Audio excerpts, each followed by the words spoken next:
Welcome back everybody. Today again with our friend. Selamat datang kembali semuanya. Hari ini kita bersama lagi dengan teman dan rekan kita, Stanislav Krapivnik. Stas, selamat datang kembali. Terima kasih, senang sekali bisa ada di sini. Kita mau membahas Rusia hari ini, terutama soal beberapa hal yang kita dengar dari Kremlin. Misalnya, juru bicara Kremlin, Pak Peskov, mengatakan bahwa Rusia akan mempertimbangkan gencatan senjata kalau pasukan Ukraina mundur dari Donbas, dari beberapa posisi yang masih mereka kuasai. Di saat yang sama, kita juga mendengar dari pihak Eropa, dari Barat, dan juga dari Amerika Serikat lewat berbagai media, bahwa Rusia sebenarnya sedang dalam kebuntuan. Tidak ada kemajuan, dan momentumnya sudah hilang. Sepertinya sedang dibangun narasi baru di situ. Menurut kamu, bagaimana melihat hal ini? Dan menurutmu, ke arah mana sebenarnya Rusia ingin membawa situasi ini sekarang, setelah 4 tahun perang berlangsung?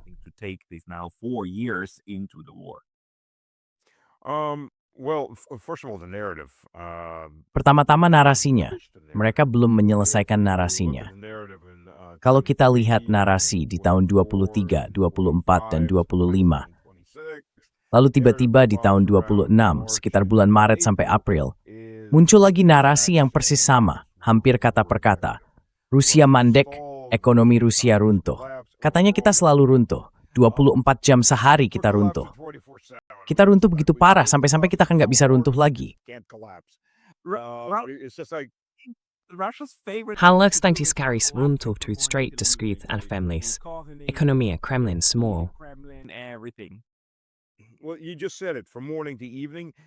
Ya, kamu sendiri yang bilang. Dari pagi sampai malam, lalu para kurcaci dan gnom kecil itu keluar di malam hari dan membangunnya lagi dari awal. Begitulah cara kalian melakukannya. Itu rahasia kita. Kita punya pasukan gnom. Betul. Itu seperti gnom celana dalam dari South Park. Pertama kita ambil celana dalamnya. Lalu kita jadi kaya.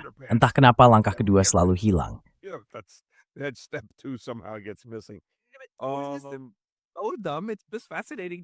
Menarik sekali. Selama 4 tahun ini, maksud saya, orang-orang masih menulis di New York Times, tadi saya baca lagi, entah hari ini atau kemarin, katanya ekonomi sedang melambat, tidak berjalan dengan baik, momentumnya hilang, dan sedang runtuh. Saya mau buat sebuah prediksi. Kita bisa bersaing kalau mau. Aku buat mahasiswa. Tapi pada sekitar bulan Agustus, 5 orang harus keluar meninggalkan Crimea.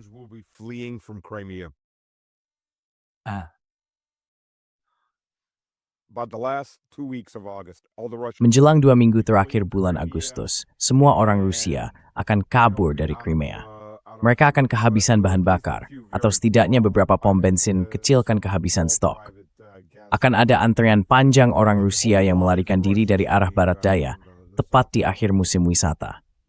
Setiap tahun, mereka selalu menayangkan kolom yang sama. Semua orang Rusia kabur. Mereka benar-benar sadar kalau mereka kabur. Tunggu, mereka beneran begitu? Kayak turis yang pergi dari Crimea pas musim liburan. Terus ada laporan katanya orang Rusia melarikan diri.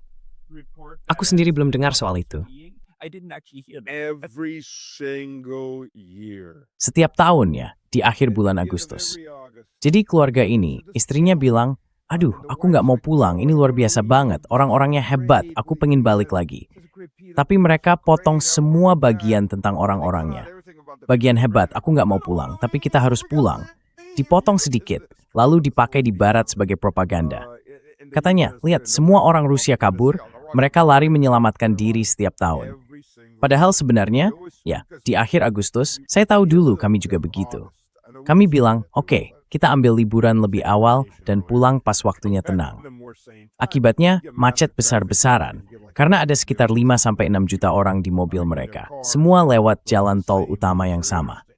Jadi, pom bensin kecil, pom bensin keluarga, sering kehabisan bahan bakar, karena semua orang isi bensin di waktu yang sama.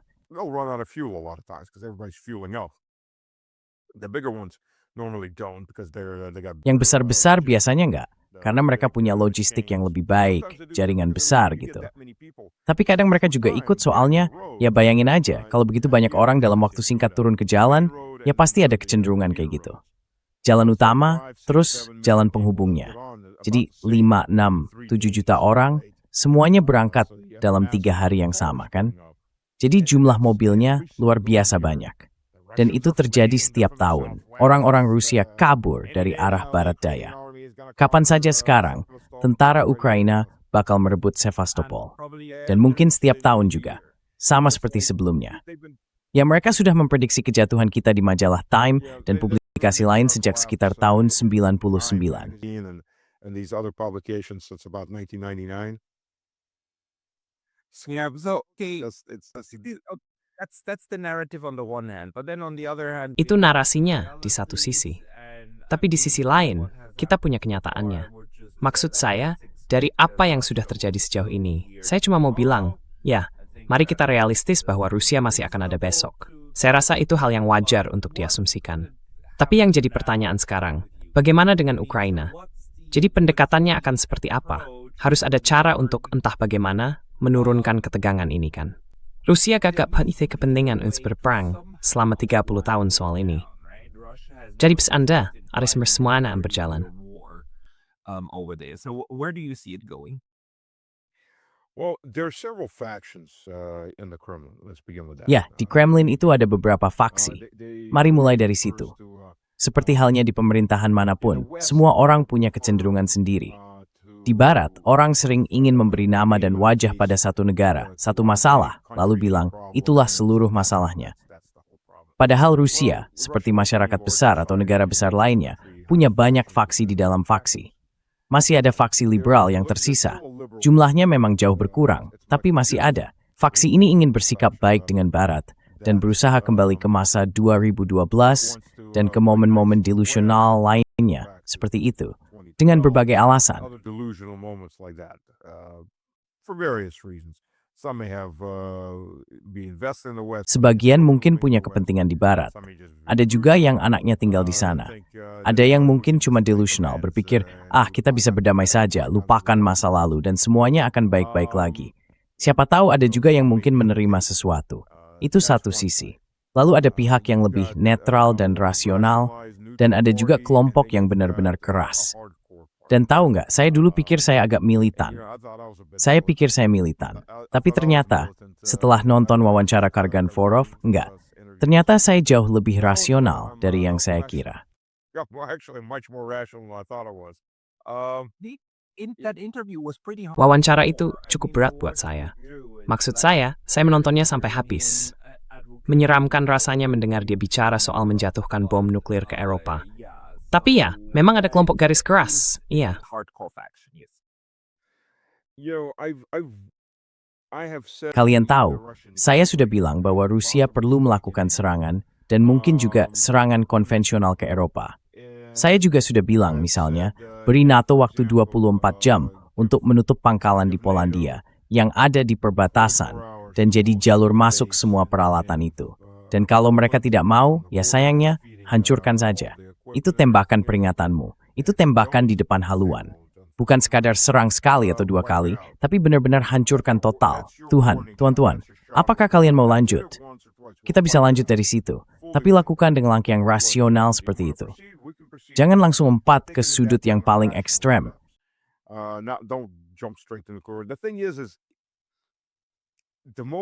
Masalahnya, kesempatan untuk menghentikan semua ini hilang karena sikap ragu Rusia waktu itu, di tahun 22.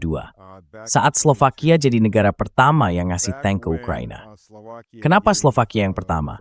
Karena negara-negara Barat secara kolektif mendorong Slovakia untuk maju duluan. Jadi kalau Rusia menyerang Slovakia dengan keras karena hal itu, mereka bisa bilang, orang Slovakia bodoh. Mereka nggak paham maksud kami. Jangan kasih tank apapun. Dan semua yang berhenti situ. Itulah momen yang seharusnya digunakan untuk menyerang. Itu seharusnya dari tembak peringatan. Tapi karena terjadi, mereka berpikir, dan setelah itu, gerbang neraka pun terbuka. Okay. And the gates of hell opened. Iya, And it just went step by step by step. And we've seen dan semuanya berjalan langkah demi langkah. Kita sudah lihat arahnya kemana. Masalahnya sekarang, kita benar-benar di persimpangan. Saya tentu lebih memilih perang konvensional daripada nuklir. Tapi pilihan kita sekarang adalah antara meluncur ke perang konvensional atau ke perang nuklir. Kita bisa mempertahankan semacam damai semu sedikit lebih lama, tapi ujung-ujungnya tetap bisa berakhir di perang nuklir. Dan saya akan jelaskan kenapa. Dari sudut pandang nuklir, ini sebenarnya cukup logis. Sekarang begini, cara kerja Barat saat ini adalah produksi massal drone strategis, kan? Rusia sejauh ini masih bisa menangani hampir semua serangan yang diarahkan ke mereka dengan semacam penyangga. Ya, maksud saya, Rusia itu besar sekali. Mereka selalu menemukan celah untuk menembus, dan pada akhirnya celah-celah itu ditutup juga. Sekarang juga ada rencana untuk membangun semacam garis dinding radar virtual, dengan Yamzures and Dordrecht.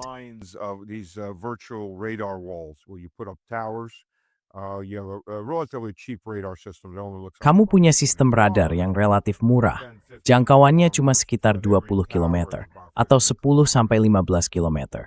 Tapi setiap menara dipasang dengan jarak sekitar 15 km satu sama lain.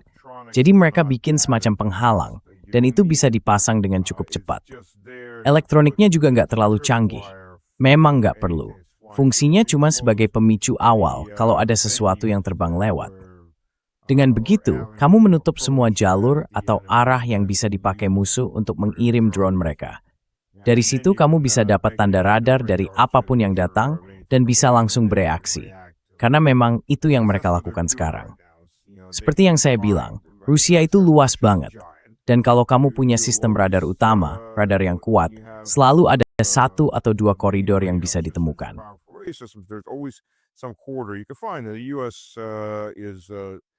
Amerika Serikat yang melakukan pencarian untuk pihak Ukraina. Tapi jangan salah, menurut saya, Amerika Serikat sebenarnya masih cukup terlibat. Masih sangat terlibat malah. Masalahnya begini, sistem apapun bisa kewalahan kalau kamu memproduksi cukup banyak drone. Tujuan mereka memang untuk membebani sistem pertahanan Rusia, lalu terus memproduksi massal supaya sistem itu makin kewalahan. Nah, lalu apa yang terjadi? Kita sudah lihat sendiri. Mereka menyerang sistem radar peringatan dini dan juga menyerang setidaknya bagian dari triad pembom strategis yang menjadi bagian dari penangkal nuklir. Saya yakin kalau mereka bisa menemukan kapal selam saat bersandar di pelabuhan, mereka juga akan mencoba menyerangnya. Jadi yang kita lihat adalah, oke, kecuali Amerika, saya tidak akan membahas Israel, yang secara resmi tidak memiliki senjata nuklir.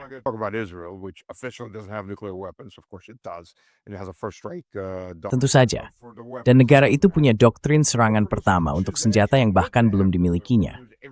Tapi untuk negara-negara yang secara terbuka mengakui punya senjata nuklir, semua yang lain, hanya ada satu negara yang punya doktrin serangan pertama, dan itu Amerika. Rusia, negara lain seperti India dan Pakistan, semuanya punya doktrin serangan kedua. Artinya, mereka tidak mbak duluan. Mereka akan membalas.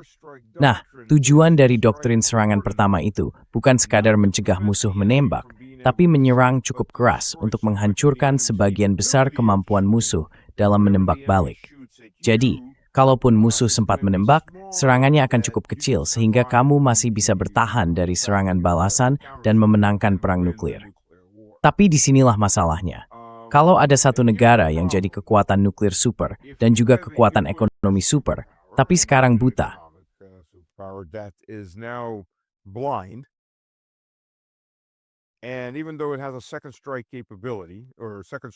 Dan meskipun mereka punya kemampuan serangan balasan atau doktrin serangan kedua, biar saya perjelas, sementara di seberang sana ada musuh yang menganut doktrin serangan pertama, dan sekarang kamu buta tanpa sistem peringatan dini, satu-satunya langkah logis yang tersisa adalah menyerang duluan dengan semua yang kamu punya. Intinya, memusnahkan Barat. Karena bisa jadi besok, atau bahkan malam ini, kamu diserang tanpa sempat mengetahuinya. Dan disinilah semuanya mengarah, hanya ada satu hasil logis dari situasi seperti ini. Kekuatan nuklir, apalagi negara adidaya nuklir, tidak kalah dalam perang. Mereka memusnahkan semua pihak. Itulah logika senjata nuklir, dan itulah logika politik kekuatan besar. Sayangnya, orang-orang di Eropa yang berpikiran sempit tidak bisa atau tidak mau memahami hal itu. Karena untuk mengerti, mereka harus melakukan lebih dari sekadar mengulang slogan anti-Rusia.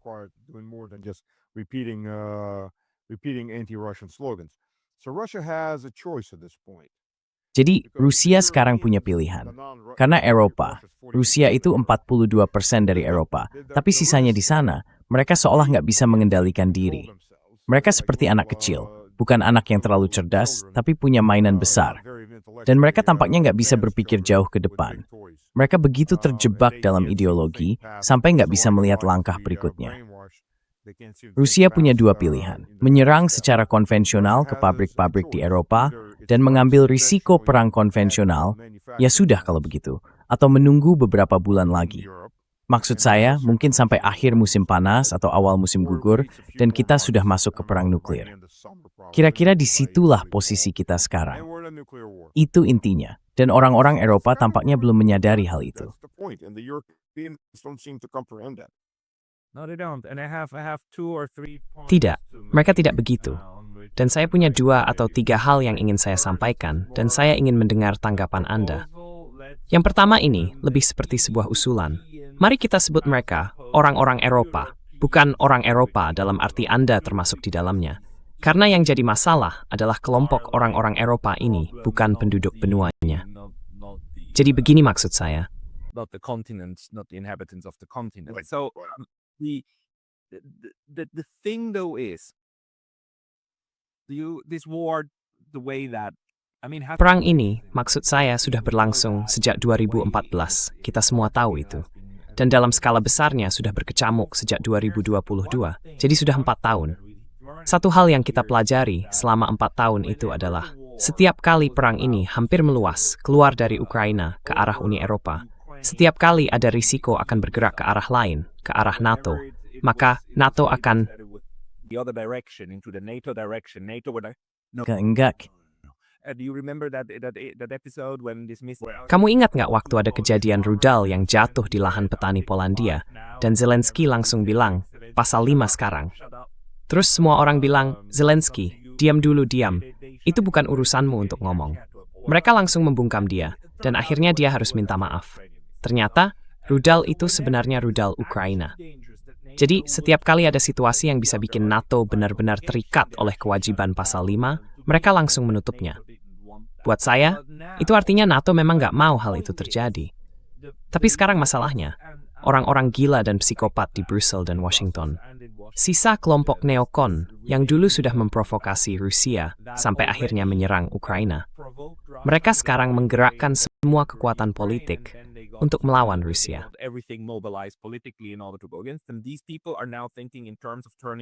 Orang-orang ini sekarang berpikir untuk mengubah Eropa jadi semacam Ukraina raksasa, kan? Dan mereka benar-benar sedang mengerjakan itu. Mereka sedang menyiapkan skenario di mana mereka bisa mengklaim membela diri, lalu semua orang dikirim ke garis depan, kan? Dan orang Jerman menyerahkan semua anak muda mereka yang berusia 18, 19 tahun, dan semuanya dikirim ke front timur, kan? Jadi, dalam arti tertentu ya, apa yang kamu bilang memang masuk akal. Tetapi di sisi lain, itu sebagai rat yang orang jarij, it's kring. Deleshbim perang, ang spesifis sobri menghilang. Gives them the war that they seem to be craving for. Absolutely. And the point is Betul sekali. Intinya begini, Rusia sekarang ada di posisi di mana, kalau Barat tidak segera sadar, dan saya maksud benar-benar segera, Rusia tidak punya pilihan lain. Orang bisa bilang apa saja, oh mereka harus menunggu, mereka harus begini atau begitu, tapi tidak, mereka tidak bisa. Karena sekarang, kita sudah sampai di titik di mana, ini bukan sekadar krisis eksistensial, tapi langkah eksistensial berikutnya. Apakah kita akan diam saja menjadi buta, lalu menunggu diserang nuklir oleh Amerika, yang punya doktrin serangan pertama? Maksud saya, kalau saja Amerika mau berkata, ya kami akan bersikap beradab, bukan psikopat, dan kami tidak akan melakukan serangan pertama.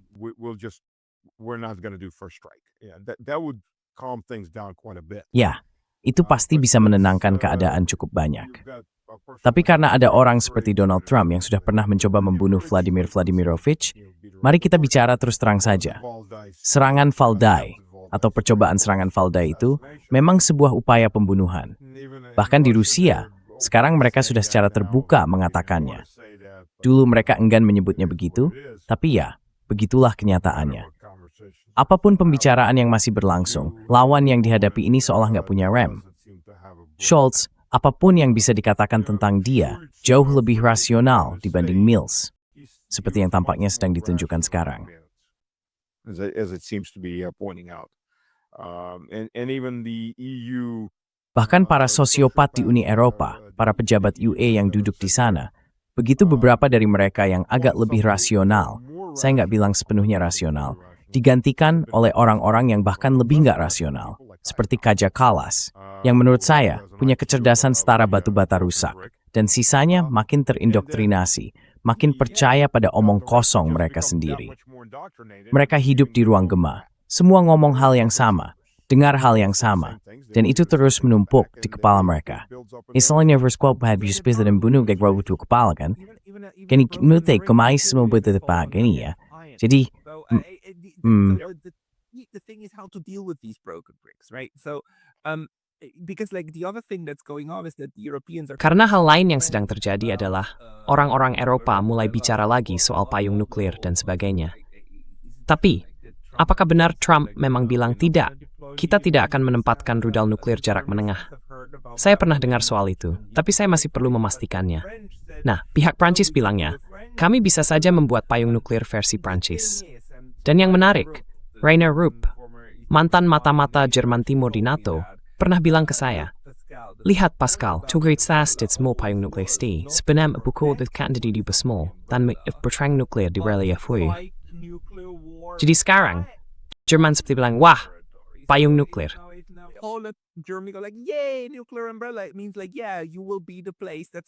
Artinya begini ya, tempatmu itu sudah ditentukan. Akan ada senjata nuklir taktis dari kedua pihak yang jatuh di wilayahmu. Dan mereka rela melakukan itu karena, ya, itu bodoh, benar-benar bodoh. Cuma bodoh saja. Tapi mereka tetap mau ke arah sana. Dan mereka sedang membangun narasinya, karena mereka percaya bahwa turis yang meninggalkan Crimea untuk pulang itu sebenarnya melarikan diri dari Rusia. Mereka juga akan percaya kalau nuklir yang datang dari Prancis itu sebenarnya nuklir dari Rusia, dan seterusnya. Maksudku, situasinya di Eropa sekarang memang sudah seperti itu. Jadi, apa maksudmu? Menurutmu bagaimana?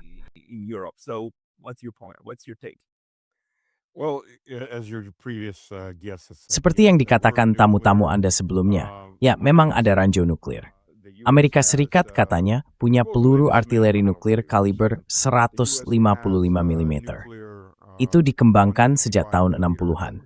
Lalu di tahun 70-an muncul versi baru, dan di tahun 80-an dibuat lagi peluru pengganti. Katanya di pertengahan sampai akhir tahun 90-an semuanya sudah dibongkar. Tapi saya sama sekali nggak percaya itu.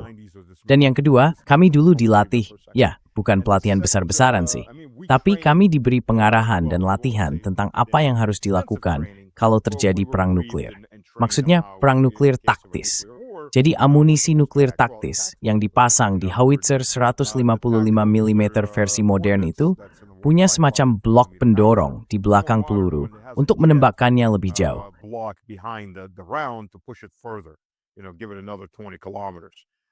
Katakanlah, tambahkan jarak sekitar 20 km lagi. Nah, yang mereka lakukan adalah kalau kamu punya garis pertahanan yang sangat kuat, mereka akan menembakkan peluru berkekuatan 5 kiloton ke garis pertahanan itu, meledakkannya dengan nuklir, lalu mengerahkan pasukan lapis baja lewat celah yang terbentuk. Atau mungkin mereka menembakkan 2, 3, bahkan 4 peluru seperti itu untuk membuka celah yang lebih besar, lalu pasukan lapis baja masuk lewat situ. Ya, kalau kamu kena radiasi, ya kamu kena radiasi. Mungkin kamu bahkan gak hidup cukup lama untuk khawatir soal radiasi. Namanya juga perang. Tapi itulah konsepnya. Setelah itu, tank dan kendaraan tempur lapis baja, termasuk kendaraan tempur infanteri, akan menerobos lewat area yang baru saja dihantam nuklir itu. Jadi ya, jelas itu terjadi di wilayah seseorang. Rusia katanya nggak punya nuklir taktis. Oke, tapi yang Rusia sebut sebagai nuklir taktis itu, Hiroshima sendiri, kalau nggak salah, sekitar 20 kiloton kan? Hiroshima was what, about 20 kilotons? Ya, itu 125. 2025. Sebuah nuklir taktis Rusia meledak sekitar 75 kiloton. Wah, Ya, itu sebenarnya bukan senjata nuklir taktis. Itu sudah di tingkat teater atau bahkan mendekati batas senjata nuklir strategis. Kekuatannya hampir 4 kali lipat dari bom Hiroshima.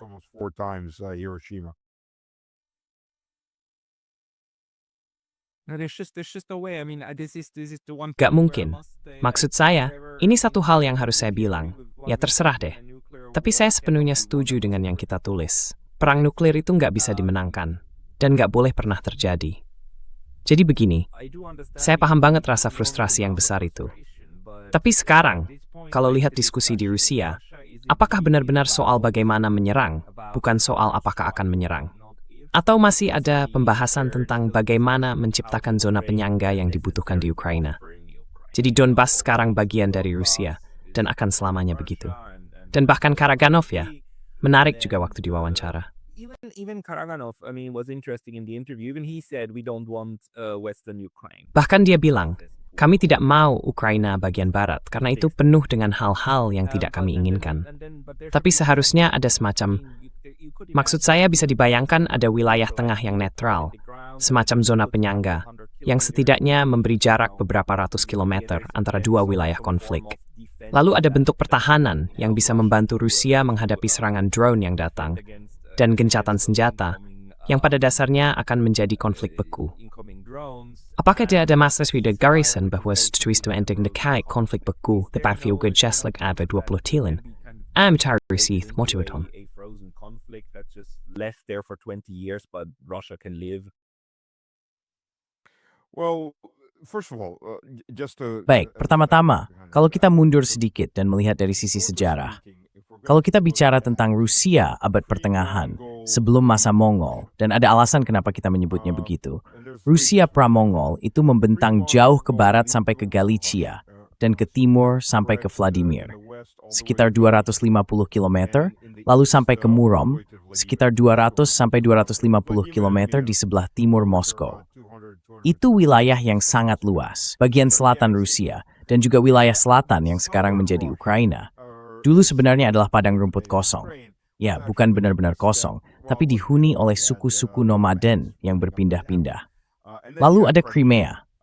Pada satu masa, Rusia menguasai beberapa bagian Crimea. Untuk beberapa waktu, bagian timur Crimea termasuk dalam wilayah Rusia abad pertengahan sebelum Mongol. Kemudian wilayah itu direbut bangsa Turki, dan beberapa ratus tahun kemudian direbut kembali oleh Rusia. Tapi bagian baratnya, setelah masa Mongol, justru diserbu oleh bangsa Polandia, oleh Hongaria, dan akhirnya dari sesama Smernik yang sangat beragam selama 400 tahun berikutnya.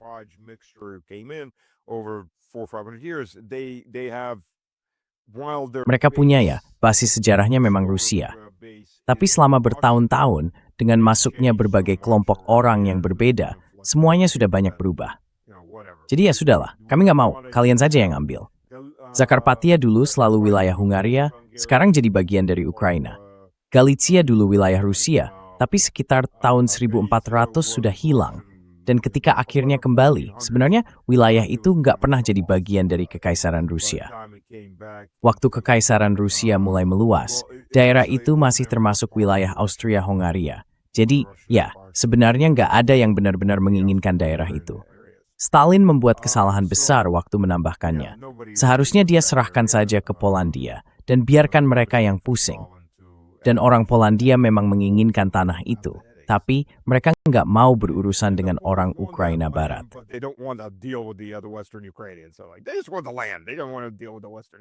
Mereka cuma mau tanahnya. Mereka nggak mau berurusan dengan orang Ukraina Barat. Secara historis, wilayah yang benar-benar merupakan tanah Rusia itu adalah provinsi-provinsi di kedua sisi Sungai Dnieper. Kalau kita lihat peta, baik dari sebaran bahasa maupun hasil pemilihan, daerah-daerah itu yang memilih ke arah timur. Mereka yang memilih Rusia. Dan mereka juga yang dulu diukrainakan pada tahun 20-an.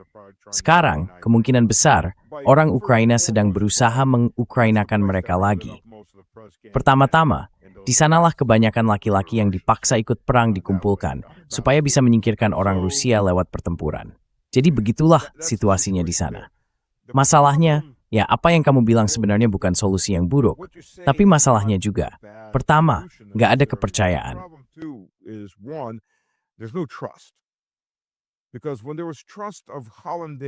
Karena waktu itu, ketika ada kepercayaan pada Holland dan ada kepercayaan pada Merkel, kita berdua melihat sendiri apa yang mereka lakukan. Dan mereka, dengan penuh kebanggaan pada tahun 2022, muncul di media, tertawa, dan menyombongkan diri tentang bagaimana mereka berhasil memperdaya Vladimir Vladimirovich. Mereka sama sekali tidak berniat untuk mencapai perdamaian. Padahal Rusia saat itu sedang berusaha.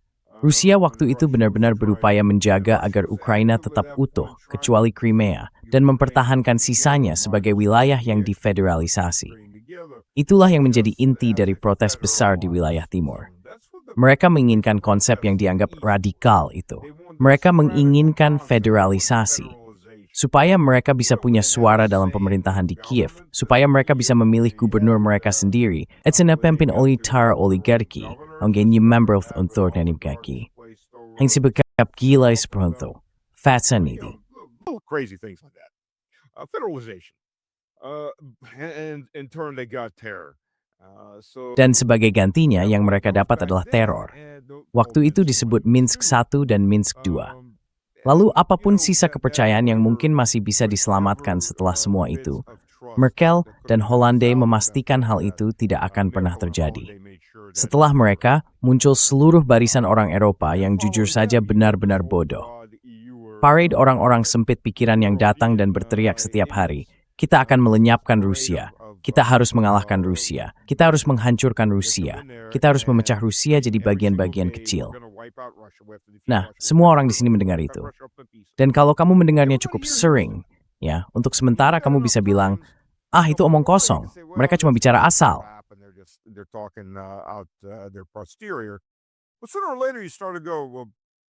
Tapi cepat atau lambat, kamu mulai berpikir, ya mereka bilang itu terus-menerus. Mungkin memang bukan omong kosong. Mungkin ini bukan soal politik internal. Mungkin mereka benar-benar serius. Dan kalau mereka mau perang, ya mereka akan dapat perang. Baiklah, mari kita mulai bersiap untuk perang. Dan dorongan ke arah itu memang sedang terjadi. Ngomong-ngomong soal Medvedev, saya sempat bicara dengan beberapa orang yang cukup dekat dengannya. Karena pertanyaannya begini, Medvedev dulu sangat liberal, tapi sekarang dia sering bikin pernyataan yang keras dan sangat pro-perang. Jadi saya tanya, apa ini sungguhan? Dan jawabannya ya, dia memang berubah total. Dia beralih ke kanan secara ekstrem. Dulu dia berpikir, ayo kita kerja sama dengan Eropa, berteman dengan Eropa. Sekarang pandangannya jadi, kalau mereka mau perang, ya kita kasih perang. Dan itulah pola pikir yang sedang berkembang di Senat.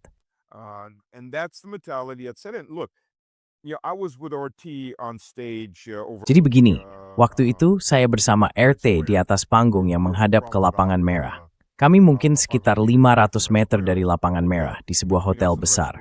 Di antara kami dan lapangan merah ada taman yang luas. Dari situ kami bisa melihat ke arah taman, dan parade terlihat jelas. Nah, parade itu banyak dikritik. Secara resmi, alasannya parade tahun ini kecil, karena katanya kita sedang berperang dan harus berhemat. Tahun lalu kan peringatan 80 tahun, jadi wajar kalau besar. Tapi kritiknya justru sebaliknya. Parade seharusnya tidak kecil, harusnya malah lebih besar, supaya bisa menunjukkan kekuatan. Dan menariknya, parade di luar Moskow, di kota-kota Rusia lainnya, justru besar-besar. Mereka tidak mengikuti contoh dari Moskow.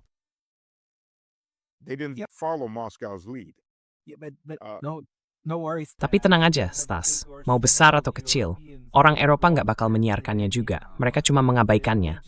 Maksud saya, mereka bahkan mengabaikan fakta bahwa Uni Soviet itu bagian dari sekutu dalam Perang Dunia Kedua. Jadi ya, hal itu memang nggak pernah benar-benar muncul di berita.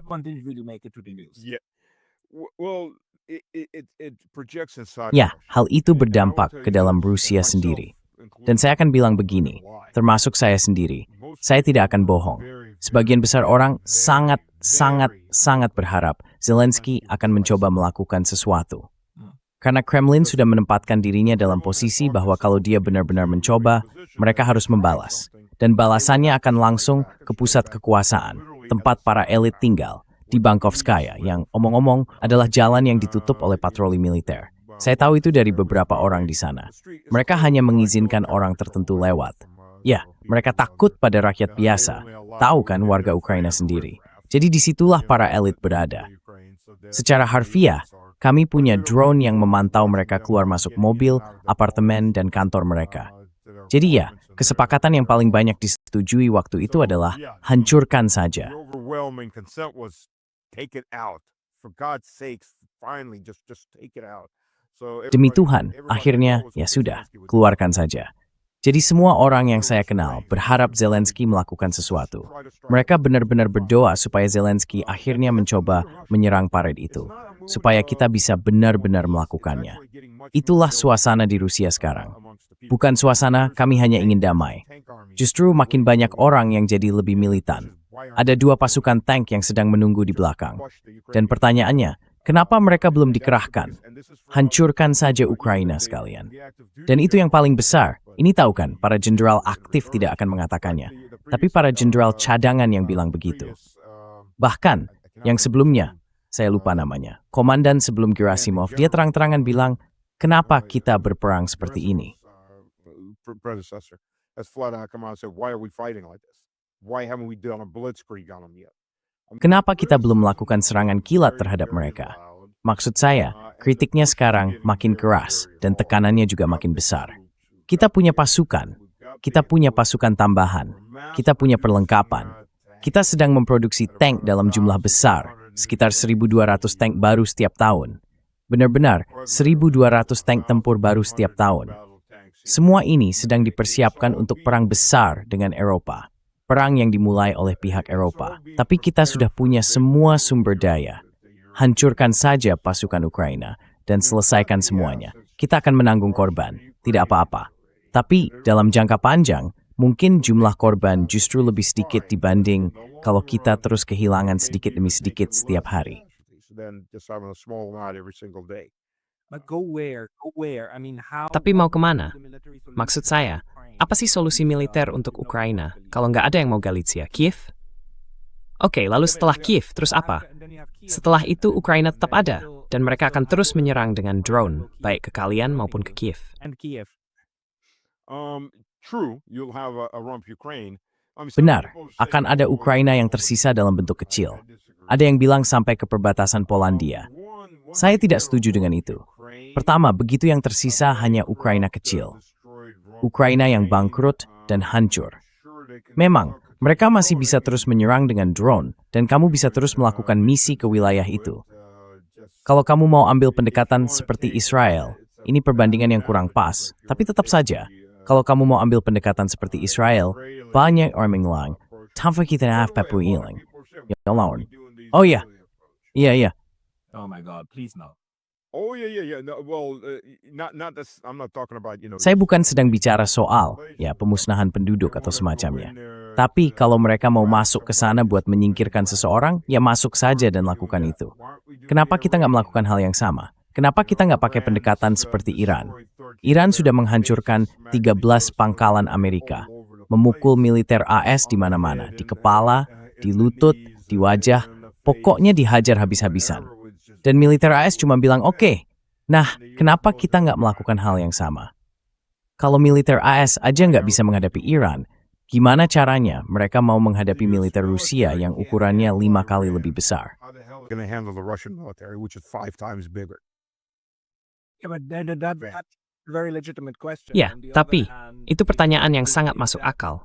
Di sisi lain, kalau itu dijadikan strategi, artinya seperti bilang, oke, silakan terapkan pasal 5 pada kami. Maksud saya, seperti yang kamu bilang tadi, apa kita akan menyerang pangkalan-pangkalan itu? Lalu ayo, tunjukkan pasal 5 kalian. Tunjukkan di mana letaknya. Tapi itu taruhan yang sangat besar, kan? Iya. Karena kalau mereka memutuskan untuk maju total, seperti yang sering dikatakan Alex Christoforou, and King up handful, ya kan? They have no reverse gear, right? Well, they do have a reverse gear. At least parts of NATO have. Mereka memang punya gigi mundur. Setidaknya, sebagian dari NATO punya gigi mundur. Seluruh NATO tidak akan pernah terjun sepenuhnya. Mari kita realistis. Pertama, Amerika punya insentif untuk bersikap netral dan menjual senjata ke Eropa, bukan untuk ikut berperang di perang Eropa. Dan kalau kita lihat, memang itu yang sedang mereka lakukan. Lihat saja Brigade Stryker dari Vilsek. Dulu saya pernah bertugas di Vilsek, dan pangkalan itu sudah diperluas cukup besar. Waktu saya di sana, hanya ada Brigade ketiga, Divisi Infanteri Pertama. Sekarang mereka menambah sekitar 2 brigade lagi. Jadi pangkalan itu benar-benar berkembang. Tapi sekarang mereka mau menarik 1 brigade, yaitu Brigade Stryker. Itu sekitar 5.000 orang. Lalu dia bilang, oh, kita juga akan menarik pasukan lain, termasuk dari Italia.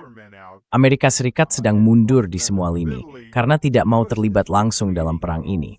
Meseshim the Haftmal Gert Forlingen ini. Ya, Mereka punya sekitar 5.000 tank M1 dan M1A1 yang disimpan sebagai cadangan. Mereka harus melakukan sesuatu dengan itu. Sekarang semuanya sedang tidak dipakai, tapi mau diapakan?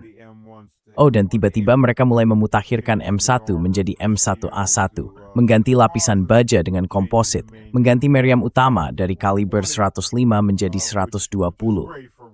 Itu omong-omong kabar bagus buat Rheinmetall, karena Rheinmetall yang memproduksi meriam utama 120 mm itu. Jadi, mau bagaimana? Selain itu, mereka juga sedang berinvestasi untuk peningkatan. Jadi jelas mereka cukup yakin akan ada pasar untuk menjual peralatan lama ini. Mereka juga punya sekitar 6.000 kendaraan tempur Bradley lama yang disimpan. Mau diapakan semua itu? Pilihannya cuma dua. Keluarkan uang untuk memotongnya jadi besi tua, atau jual ke pihak yang benar-benar membutuhkannya.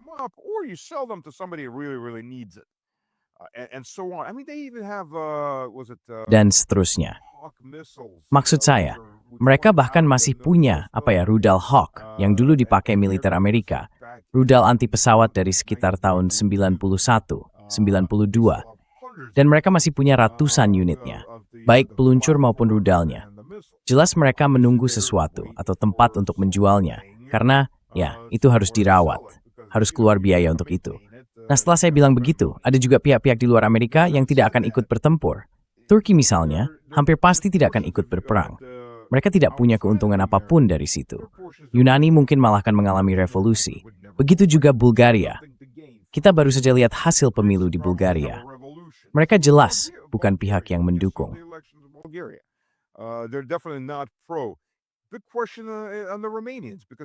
Pertanyaannya soal Rumania. Karena jangan lupa, pemilu di Rumania itu benar-benar dicuri mentah-mentah. Maksud saya, seburuk apapun keadaannya, hasilnya memang dicuri begitu saja. Satu-satunya hal yang tidak terjadi adalah Garda Praetoria tidak masuk ke sana dan menembaki semua orang. Oh ya, ngomong-ngomong, Garda Praetoria pada saat itu adalah Divisi Lintas Udara ke-110 atau mungkin ke-101, Divisi Serbu Udara dari Amerika Serikat yang sekarang sudah tidak ada lagi. Begitu juga dengan Divisi ke-82, juga sudah tidak ada. Mereka semua sudah ditarik keluar dari Eropa, dan perlahan-lahan terus ditarik karena mereka tidak akan berperang. Sekarang pertanyaannya, berapa banyak negara Eropa lain yang sebenarnya akan ikut bertempur? Apakah Portugal akan kirim pasukan atau Spanyol?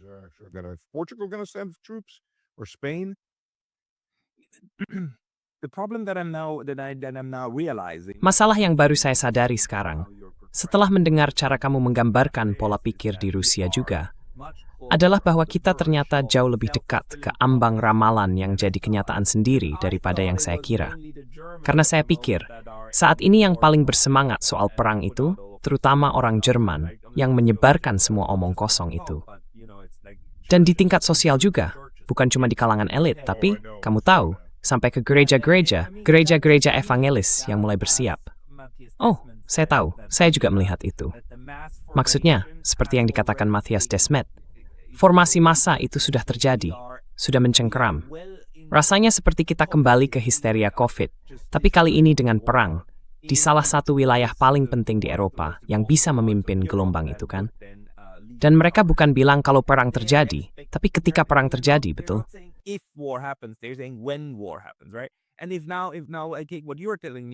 Dan kalau sekarang, apa yang kamu bilang soal posisi Rusia itu benar, maka Rusia juga sudah sampai di titik di mana mereka bilang, ya, kami sekarang percaya bahwa memang kesanalah arah yang kalian tuju. Jadi kenapa kami harus begitu bodoh untuk terus menunggu? Artinya, Rusia akan melakukan persis seperti yang orang Eropa perkirakan. Dan itu berarti kita benar-benar sudah di titik di mana perang hampir tak terhindarkan karena dorongan sosial dan psikologis dari semua pihak yang terlibat. Belum lagi, ada para penghasut perang di Washington yang berpikir ya, ayo kita cari untung besar dari situ. Mereka pikir itu akan menyenangkan, dan BlackRock akan memiliki apapun yang tersisa di pihak manapun. Kalau tidak, mereka akan buat kesepakatan dengan Rusia untuk memilikinya bersama. Rasanya seperti Eropa sedang berada di tepi jurang, siap ditelan dan diratakan dalam prosesnya. Swallowed up and flattened out in the process. Yeah, Russia isn't in a mass formation. Ya tahu kan, Rusia itu sebenarnya bukan sedang dalam semacam formasi massa. Karena untuk benar-benar memahami cara berpikir orang Rusia, kita harus ingat, kami sudah diserang dari arah barat sejak tahun 1012 Masehi. Ini bukan cuma soal Napoleon atau Hitler. Enggak, ini gelombang serangan dari Eropa yang terus-menerus sejak tahun 1012. Kami memang sudah terbiasa menghadapi siapapun yang datang menyerang, dan biasanya kami kejar balik sampai ke wilayah mereka, kadang mengambil sedikit bagian sebagai balasan. Jadi meskipun orang Rusia tidak menginginkan perang, kalau kamu tanya orang Rusia biasa, bahkan sebagian besar politisi Rusia, kami tidak mau perang. Kami tidak menginginkan apapun di Eropa. Sekarang kami berjuang untuk wilayah bersejarah kami. Dan di luar itu, apa yang kami inginkan dari Eropa? Eropa tidak punya apa-apa yang bisa ditawarkan ke Rusia, selain masalah besar. Dan tidak ada politisi yang bilang, hey, ayo kita aneksasi Poland. No Russian politicians saying, "Hey, let's annex Poland, or let's annex Germany. Hey, let's own." Ayo kita aneksasi Jerman. Hey, ayo kita kuasai Paris. Gak ada yang mau mereka. Bahkan waktu mereka makmur pun, gak ada yang menginginkan mereka. Dulu Soviet di bawah Trotsky punya arah tertentu, tapi itu berhenti di bawah Stalin. Stalin itu seorang nasionalis, sedangkan Trotsky seorang globalis. Dan semua orang bilang, oh Stalin itu kesalahan. Tapi di sistem itu, Stalin justru hasil terbaik yang mungkin terjadi. Karena kalau yang berkuasa Trotsky, mungkin nggak banyak orang Rusia yang masih hidup, dan juga nggak banyak orang Eropa yang tersisa. Soalnya, Trotsky percaya pada revolusi dunia global. Gak peduli berapapun biayanya, kita akan bikin revolusi di seluruh dunia, dan semua orang hanyalah kayu bakar untuk api besar revolusi itu. Jadi syukurlah, dia nggak pernah berkuasa. So thank God he didn't come to power. Stalin was a nationalist. Stalin itu seorang nasionalis. Dia membangun negara penyangga di Eropa untuk menghadang NATO. Jangan lupa, NATO dibentuk tahun 1949. Setahun sebelumnya, tahun 48, Stalin sempat meminta untuk bergabung dengan NATO. Waktu itu, dia belum benar-benar paham bahwa NATO dibentuk justru untuk melawan Rusia atau Uni Soviet atau Soviet Rusia, seperti yang sering disebut orang Amerika. Jadi, Stalin sedang membangun sosialisme di satu negara. Itu memang slogannya, mewujudkannya cita-cita komunisme yang sebenarnya mustahil dicapai.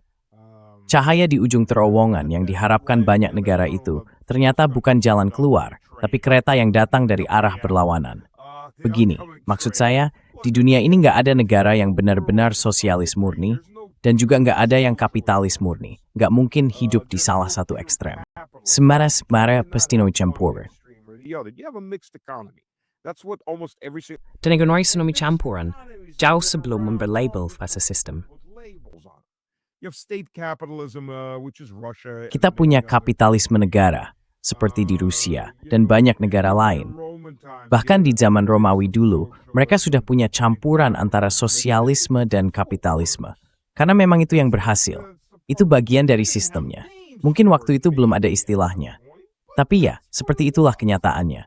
Jadi ini bukan soal perbedaan ekonomi atau perbedaan teologis. Sekarang kita tidak lagi benar-benar berhadapan dengan komunisme atau kapitalisme. Semua dialektika itu sudah hilang. Sekarang yang terjadi adalah pertarungan antara kaum globalis dan kaum nasionalis atau lokal atau berdaulat, apapun sebutannya. Dan kaum globalis di barat, mereka tidak pernah ada Rusia. And the globalists are in the West. They were never in Russia. Russia doesn't want. No Russian politician is going to say. Rusia tidak mau, nggak ada politisi Rusia yang bakal bilang, ya ayo kita serang dan aneksasi Polandia. Atau lebih bagus lagi, kita aneksasi seluruh Jerman. Mungkin ya, ayo ke Lyon. Saya suka Lyon, saya pernah ke sana. Ayo aneksasi Lyon. Gak ada yang bakal ngomong begitu. Dan gak ada yang menginginkannya. Itulah masalah besarnya di sini. Gak ada keinginan itu. Wilayah Rusia yang benar-benar etnis Rusia, yang gak bisa diperdebatkan, belum berubah, belum benar-benar berubah, seperti Ukraina bagian barat. Kira-kira begitu. Dan kalau kamu tarik Kiev sampai ke Odessa, bagian itu dulu disebut Novorossiya, Dan wilayah-wilayah itu dulu sempat enggan lebih Ukraina oleh kaum komunis di tahun 20-an.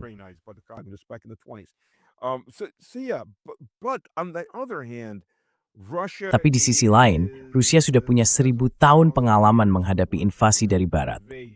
Jadi, menakut-nakuti orang Rusia dengan ancaman perang itu nggak mempan. Kebanyakan orang Rusia memang punya sikap yang agak pasrah soal itu. Ya sudah, kalau harus terjadi, ya terjadi.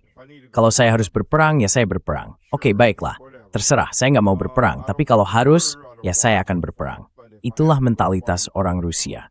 Setelah 1000 tahun diserang dari barat, mereka sudah terbiasa menunggu berikutnya. Ada pepatah yang bilang, setiap 100 tahun, orang Eropa berkumpul, mengepalkan tangan, lalu menyerang kami. Dan itu memang benar-benar ungkapan yang sering mereka pakai. Jadi situasi sekarang ini cuma terasa seperti pengulangan dari pola lama itu.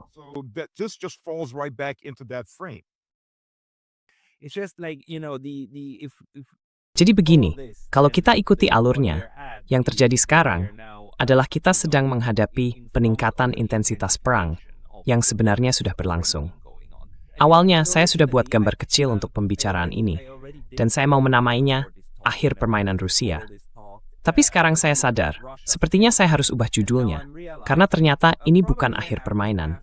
Lebih tepatnya, kita sedang berada di ambang sesuatu yang bisa disebut Eropanisasi dari konflik ini. Karena kalau memang benar begitu, ya kita benar-benar dalam masalah besar. Dan tidak ada pihak manapun yang bisa menurunkan ketegangan itu sendirian. Maksud saya, Amerika sebenarnya bisa, tapi lagi-lagi ada yang disebut pedagang kematian.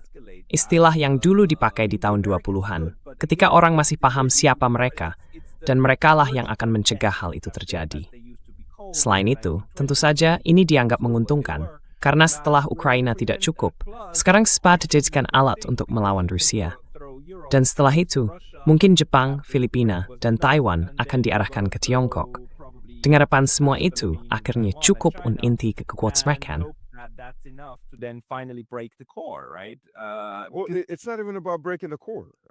Bukan soal menghancurkan inti masalahnya. Coba lihat, kalau kita mau bicara realistis, apa sebenarnya tujuan Inggris dalam Perang Dunia Pertama? Semua orang akan bilang, ya menghancurkan Kekaisaran Jerman. Betul, itu satu tujuan. Tujuan kedua, menghancurkan Kekaisaran Austria-Hongaria. Tujuan ketiga, menghancurkan Kekaisaran Ottoman Turki. Dan tujuan keempat, menghancurkan Kekaisaran Rusia. Nah, kalau semuanya runtuh, mereka bisa memungut semua bagiannya.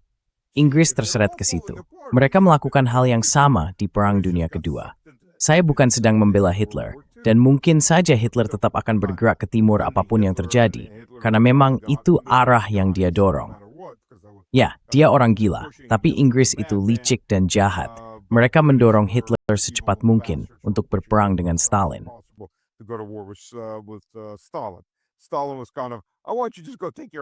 Stalin waktu itu kayak bilang, saya mau kamu urus mereka, dan mungkin biar kamu terjebak di sana beberapa tahun. Tapi ternyata Prancis jatuh cuma dalam hitungan bulan. Nggak ada yang nyangka itu. Mereka pikir orang Prancis bakal bertahan lebih baik dari itu, dan juga Inggris, terutama di Dunkirk dan wilayah sekitarnya. Tapi intinya, sejak awal memang ada dorongan untuk menghancurkan Eropa, supaya setidaknya Eropa Tengah dan Timur saling menghancurkan. Dan hal itu nggak pernah berubah. Inggris juga nggak berubah.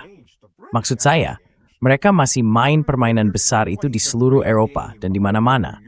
Padahal sekarang mereka cuma pulau kecil yang udah melemah, bahkan nggak bisa benar-benar mempertahankan wilayahnya sendiri di Eropa. Lihat aja Kepulauan Falkland, karena orang Argentina mulai berpikir, ya, ini saat yang pas buat ambil kembali Falkland atau Malvinas. Inggris nggak bisa turun ke sana lagi.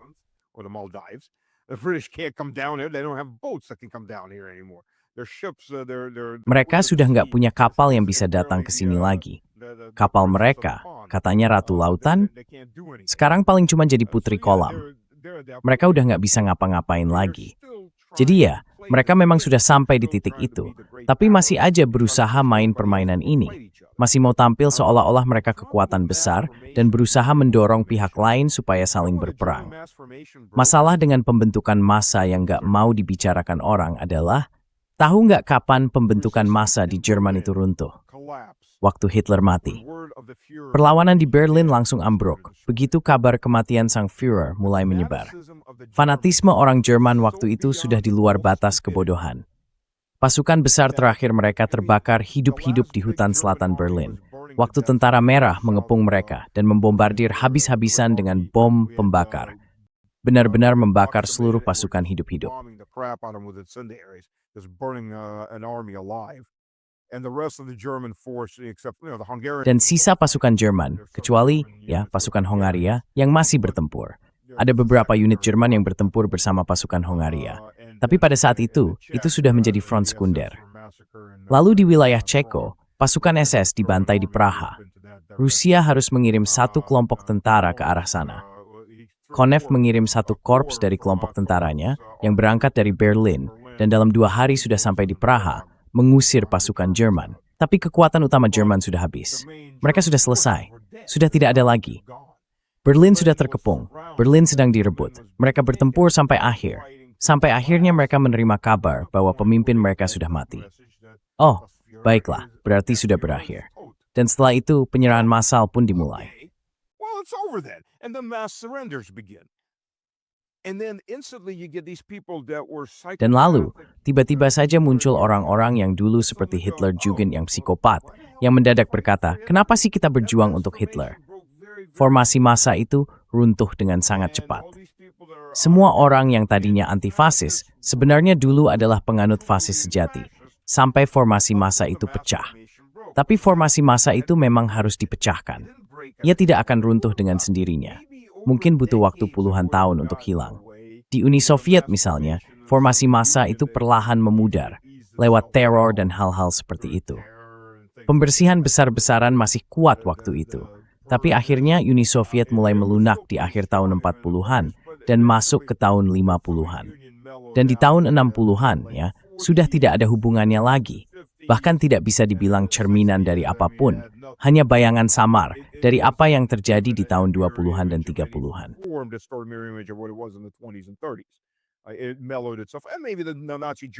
Itu akhirnya melunak dengan sendirinya. Dan mungkin Nazi Jerman juga akan melakukan hal yang sama kalau mereka menang. Mungkin saja, seiring waktu. Syukurlah mereka tidak menang, jadi kita tidak perlu jawabannya.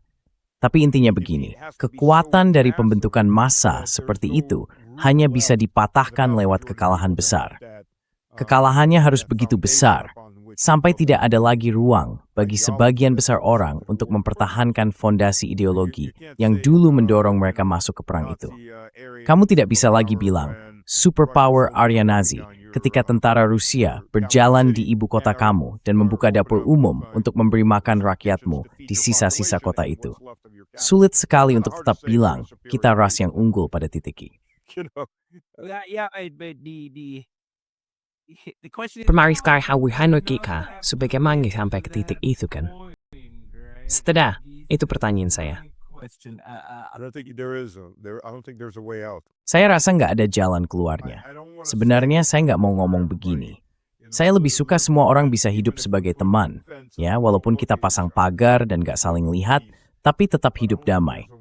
Tapi saya benar-benar merasa nggak ada jalan keluar. Karena massa itu kamu benar, ada semacam pembentukan massa, dan itu kayak lingkaran yang memakan dirinya sendiri. Ia terus memberi makan dirinya, dan makin lama makin histeris. Maksud saya, di Jerman mendominasi kelompok seperti AfD, yang mau bikin ashti urus itu, dermagnya sedebuthan sinj henglis parti, instead maista Saint Maniesa. Their future is very questionable. Iya, betul. Dan bahkan kalaupun partai itu nanti benar-benar jadi partai yang berkuasa, maksud saya, yang biasanya terjadi pada partai semacam Al-Qaeda ketika mereka masuk ke pemerintahan adalah mereka akhirnya jadi arus utama. Mereka terserap ke dalam apa yang sebenarnya sudah dilakukan oleh 60% kelompok tengah itu. Lalu tunjukkan dengan Front National. Mereka melakukannya dengan sedikit lebih ke kanan, kan? Ya, kita lihat dengan Front National. Sekarang mereka tidak menentang mengirim semua bantuan ke Ukraina. Hanya saja tidak mengirim tentara, bukan tentara Prancis. It's what happens every single time. We saw it with the social Itu selalu terjadi, setiap kali. Kita sudah lihat hal yang sama pada partai-partai sosialis di Eropa di tahun 20-an dan 30-an. Begitu mereka jadi arus utama, tiba-tiba mereka tampak lebih seperti versi kiri dari kelompok tengah, dan seterusnya. Dan hal yang sama juga terjadi pada partai-partai populis. Memang begitu. Jadi secara ideologis sangat sulit untuk berbalik arah atau melakukan perubahan besar. Tapi ya sudah. Maksud saya, sekarang saya sudah cukup meras-meras spoiling. Kan vem fangsak mercerith in our Sarah. You. You have that way of ruining my weekends as we talk. Yeah, no. We need to do this on Mondays, so you have to Kita harus melakukan ini setiap hari Senin. Karena kalau sudah sampai akhir pekan, semuanya sudah tenang lagi. Lihat, jujur saja, saya hadapi saja. Apapun yang Tuhan kehendaki. Percayakan saja padanya, dan lakukan apapun yang memang harus dilakukan. Apakah saya mau perang? Tidak, kami tidak mau perang. Tidak ada yang mau perang. Tapi sekarang kebanyakan orang Rusia merasa benar-benar terpojok. Orang-orang Eropa tidak menenangkan diri, malah sebaliknya. Mereka makin lama makin histeris. Mereka berteriak lebih keras, membusungkan dada lebih kuat, dan makin bodoh, yang sebenarnya sulit dibayangkan bahwa para pemimpin Uni Eropa bisa jadi lebih bodoh lagi. Tapi tampaknya memang begitu. Maksud saya, lihat saja. Mereka mulai bicara soal, ayo kita bicara dengan Rusia. Siapa kandidat nomor 1 sekarang? Kyriakos. Who's the number one candidate right now? Kaja Kallas. Don't even bother coming. Don't get on that plane. Dia bahkan gak repot-repot datang. Jangan naik pesawat itu. Gak ada yang perlu dibicarakan. Dan tahu nggak betapa konyolnya ini jadi? Jadi, Rusia punya larangan tahunan untuk ekspor solar selama musim tanam.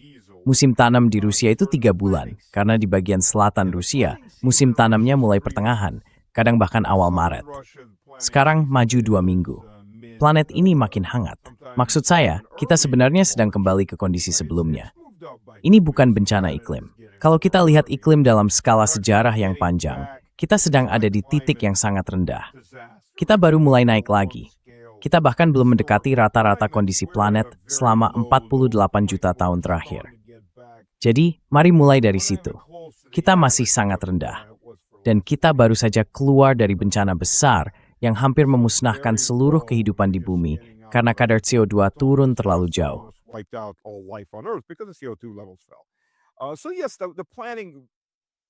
Jadi ya, musim tanam di wilayah selatan memang maju lebih cepat sekarang. Mulainya lebih awal. Sementara musim tanam di bagian utara yang jauh, bukan di tundra tapi di taiga. Daerah-daerah yang menghasilkan banyak gandum karena tanahnya sangat lembab dan mendapat hampir 18-20 jam sinar matahari setiap hari. Jadi masa tanamnya sangat intensif tapi singkat. Musim tanam di sana biasanya mulai di akhir bulan Mei. Selama sekitar 3 bulan itu, Rusia harus punya cadangan yang cukup. Karena selama 3 bulan itu, secara historis, kira-kira selama 10 tahun terakhir, Rusia tidak mengizinkan ekspor solar sama sekali. Tujuannya supaya solar tetap tersedia di dalam negeri dan harganya cukup murah untuk sektor pertanian. Rusia memang tidak terlalu butuh pupuk karena tanah hitamnya sangat subur, tapi mereka sangat bergantung pada solar.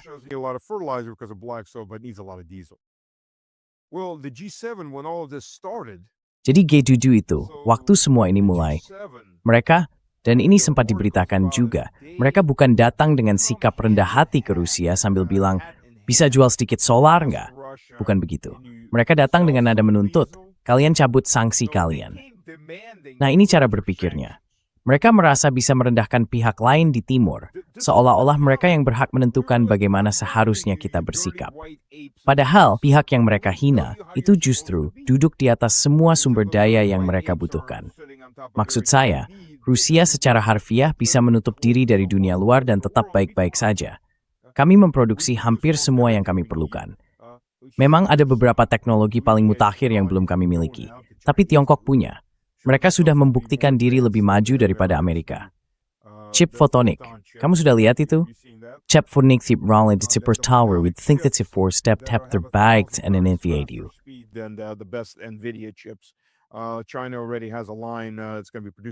China sudah punya satu lini produksi yang tahun ini akan menghasilkan sekitar 12.000 unit. Ini terobosan besar. Mereka pakai foton untuk mengirim sinyal di dalam chip. Ya, ini teknologi yang bisa mengguncang pusat data AI. Konsumsi listriknya jauh lebih rendah karena panas yang dihasilkan juga lebih sedikit dan efisiensinya jauh lebih tinggi. Jadi pada titik ini memang benar, Tiongkok punya beberapa teknologi mutakhir yang belum kita miliki.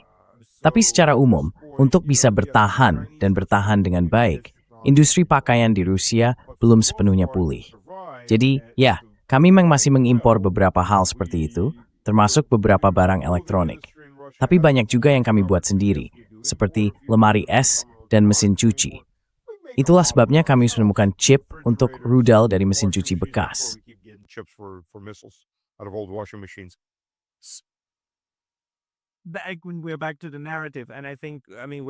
Kita kembali ke narasi itu. Dan saya rasa ya, kita sudah di titik 1 jam. Jadi kita perlu satu putaran lagi. Tapi menurut saya, kesimpulan yang agak menyedihkan dari diskusi ini adalah entah orang Eropa bisa keluar dari kondisi mass formation mereka, atau Rusia yang akan mematahkan Eropa.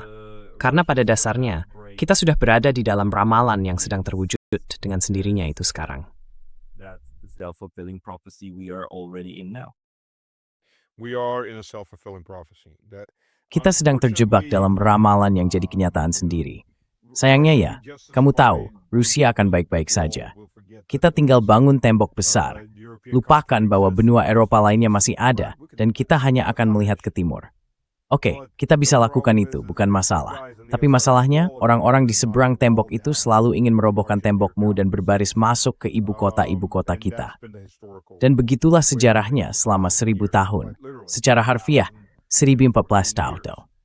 Dari waktu Flav Kravalim sebagai Kievan Rus, Tank Black Red Kawain Simshuru Kasikan.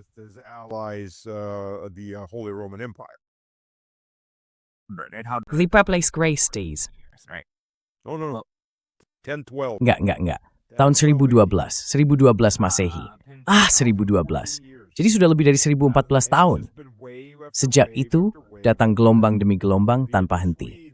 Entah itu orang Swedia, entah itu Ksatria Teutonik, orang Polandia, dan sekutu-sekutunya, dan seterusnya. Bahkan tahu nggak, bahkan waktu kita mengalahkan bangsa Mongol di Kulikovo Polye, ada tentara bayaran asal Swiss loh. Juga tentara bayaran Italia yang bertempur di pihak Mongol melawan Rusia. Dan waktu orang Polandia merebut Moskow 2 kali pada masa yang disebut masa kekacauan, di penyerbuan kedua mereka sampai benar-benar memakan penduduk karena mereka terkepung. Dan itu bukan cuma orang Polandia. Ada tentara bayaran dan pasukan dari berbagai penjuru Eropa yang jadi bagian dari tentara Polandia.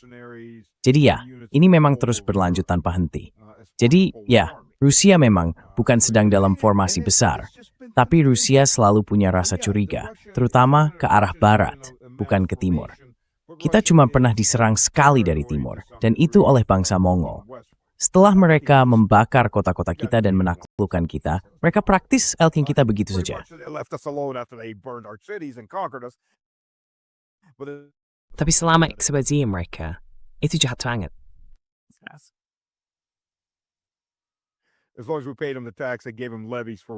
Selama kita membayar pajak kepada mereka, mereka memberi pungutan untuk kampanye apapun yang ingin mereka jalankan berikutnya. Dan kita hanya menunggu sampai mereka bubar. Tapi, mereka tidak berusaha mengubah agama kita. Mereka juga tidak berusaha mengubah budaya kita. Dan semua omongan seperti orang Rusia bercampur dengan bangsa Mongol, itu omong kosong. Mereka sebenarnya tidak banyak melakukan pemerkosaan atau penjarahan. Setelah gelombang awal, mereka hanya duduk diam dan masuk begitu saja. Kalau ada yang tidak membayar pajak, ya mereka diserang. Tapi secara umum, Rusia itu negara bawahan. Semua negara bagian Rusia waktu itu adalah negara vasal, masing-masing dengan pangerannya sendiri. Selama mereka membayar pajak dan mengirim prajurit untuk kampanye berikutnya, hidup saja seperti biasa, mereka tidak peduli. Live your own lives. We don't really care. Thank you very much. Baik, terima kasih banyak. Kita memang harus melanjutkan diskusi ini lagi dalam beberapa minggu ke depan. Karena menurut saya, penting sekali untuk memahami di titik dramatis seperti apa kita berada sekarang.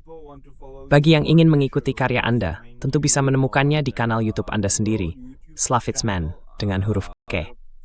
Tuan Slavitsman. Mr. Slavic Man. Mr. Slavic. All one word. Satu kata, ya, semuanya satu kata. X di Stas Kropivnik. Nama lengkapnya nggak muat. Kami orang Rusia memang suka nama yang panjang.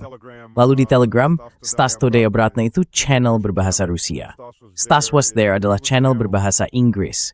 Ini cuma terjadi di StreamYard. Zoom kadang agak lambat, tapi It's okay. I'm still. The Zoom slows down sometimes, but Next Ya, time we go back- lain kali kita balik lagi. Kali ini kita pakai StreamYard. Ya, nanti kalau balik lagi kita pakai Zoom. Tapi semua tautan ke kanal kamu akan saya taruh di kotak deskripsi di bawah. Jadi Kropivnik, terima kasih banyak atas waktunya hari ini. Kropivnik, thank you so much for your time today. Rupetsi.